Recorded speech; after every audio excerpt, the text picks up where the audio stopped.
Mheshimiwa ambaye ni mtazamaji katika mtandao wetu wa Mkenya TV mahali popote ulipo, naomba nikusalimie hujambo na tumai umzima ubuheri wa afya, nami penye nipo kukwema. Karibu katika uchanganuzi ili nikueleze vile mambo yalivyo katika taifa letu la Kenya. Sasa hivi hakukaliki kule wa Munyoro baada ya habari mbaya kuachiliwa kuhusu kutiwa baroni kwa aliyekuwa naibu rais katika serikali ya Rais William Ruto, Rigathi Gachagua. Ni kipi hiki ambacho kinaendelea? Kabla nikufahamishe kwa undani, naomba kushukuru wote ambao mnatazama hii kanda mahali popote mlipo. Kwa unyenyekevu tu na heshima kubwa na kuomba ukaweze kutukabidhi ile kuna alama ya kidole hapa chini mwa kanda.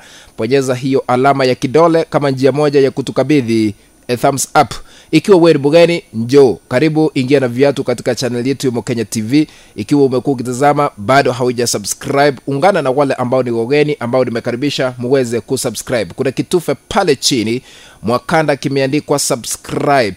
Bonyeza hicho kitufe ili kuandikiwa subscribed. Wale ambao tayari mumeandikiwa subscribed, hamna nia ya kubonyeza tena kwa sababu nyinyi tayari ni subscribers. Nashukuru, nasema asante tena zaidi kwa kuzidi kunipiga jeki. Umbali ambao tumefika ni kwa sababu yako. Asanteni tena, asanteni sana. Kuna kengele hapo kando, bonyeza kengele wale ambao ni wageni, ili wakati tunapoweka kanda mpya utakuwa unapokeza notification ya kufahamisha kwamba Mkenya TV ameweka kanda mpya ambayo inastahili kutazamwa. Samaza hii kanda kwa 1 2 3 katika mtandao wa WhatsApp na hata katika mtandao ule mwingine wa Facebook ili tuendelee kujulisha wengi tena zaidi. Sasa back to our analysis.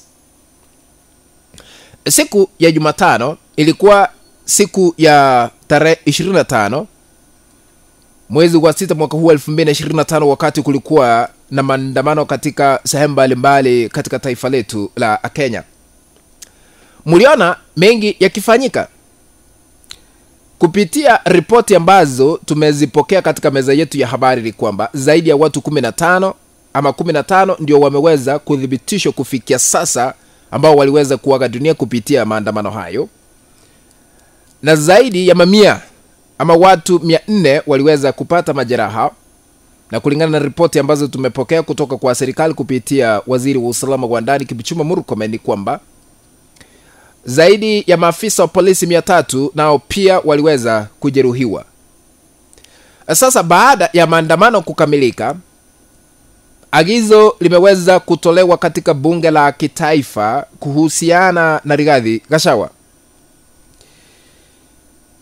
Kiongozi wa walio wachache katika bunge la kitaifa Junet Mohamed ameweza kuachilia habari mbaya na kuagiza Rigathi Gachagua kukamatwa.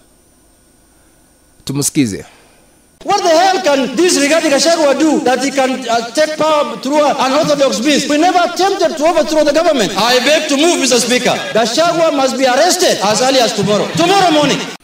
Sauti hiyo ni ya Junet Mohamed ambaye amependekeza kwamba Rigathi Gachagua anastahili kutiwa mbaroni mapema.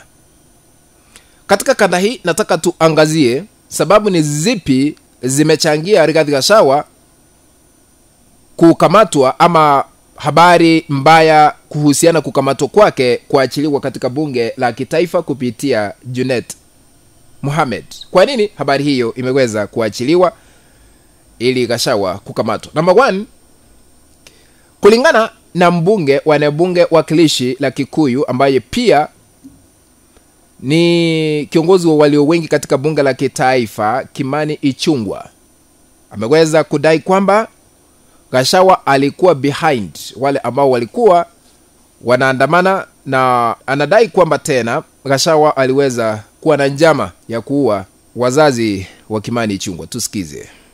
Honorable Rigathi Gachagua is the one who directed schools he mobilized to go and murder my parents, destroy the property of the people of Kikuyu, destroy my property in Kikuyu in the name of revenge. I did say here last year during the impeachment process of the former deputy president that this is a dark man with a very dark heart. Sauti hiyo ni ya Kimani Ichung'wah ambayo inadai hayo yote ambayo nimeweza kuyapeperusha hewani.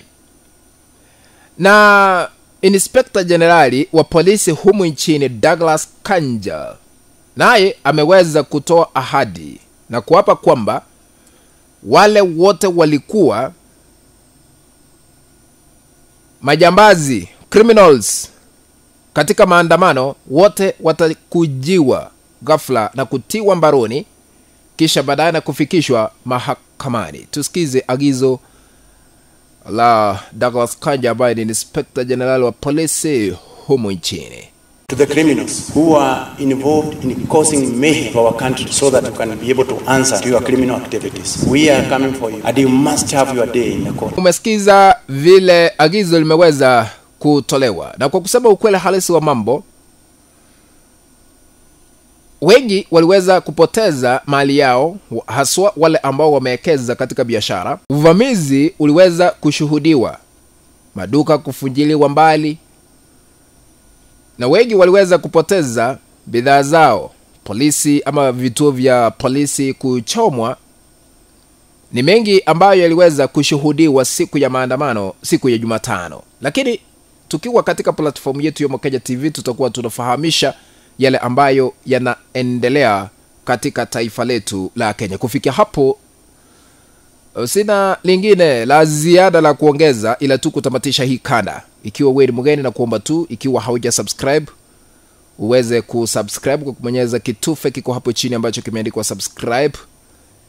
Hit on it to be subscribed and remember to turn on the notification bell so that the moment Omokenya TV uploads a video clip on this YouTube channel, you'll be notified that Omokenya TV has uploaded a new video clip to watch. Remember to share our content also other WhatsApp groups and on Facebook. That is the only way we can continue building this channel of ours, Omokenya TV. Ladies and gentlemen, be blessed by our supreme being who lives in heaven. Let's meet in the next video. Bye-bye.